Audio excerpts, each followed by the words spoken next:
မင်းယုံမရည်နဲ့ဆိုအဲ့ကောင်မလေးနဲ့ဝေးမှာပဲတဲ့မျက်ခုံနဲ့မိတ်ချရင်မင်းဟာမြန်ဝန်းနဲ့လာပေါ်တယ်ကိုရုပ်ပမာဝေးလို့တယ်မင်းပြောတော့စကားတန်ကူနာတဲ့စီဝင်တော့ပြရိုင်မင်းပြုံးတော့နှကန်းလေးပွင့်ရုံကိုမြင်ရတော့ပန်းငင်းကြီး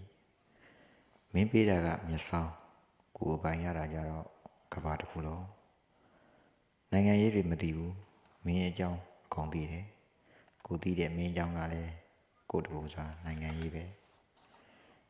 မင်းမြောင်ကမျက်ရည်ကိုမြောင်ကကြားသိမယ်မင်းရင်ဘတ်ကအပူကိုရင်ဘတ်နဲ့ဆုံယူမယ်မင်းနာကျင်မှုမှန်သမျှကိုနှလုံးသွေးကြောတစ်ဖြောင်းဖြောင်းပြတ်တယ်လို့သဘောထားပါမယ်ကိုနာကျင်မှုမှန်သမျှမင်းမိတ်ကပ်ဘူးလေးကြားပွဲတယ်လို့သဘောထားဖို့စိတ်နဲ့ဆက်ထားတဲ့ရည်စက်တွေပါကွယ်မလို့ခြင်းသည်ဖြစ်ဖြစ်ညှို့ညင်းသည်ဖြစ်ဖြစ်ကိုမျက်ခွန်နဲ့မိတ်ချရင်မင်းဟာမြောင်ဝန်းထဲမှာပေါ်မှာပဲကိုရုပ်ဘက်မှာဝေးကြလို့လေ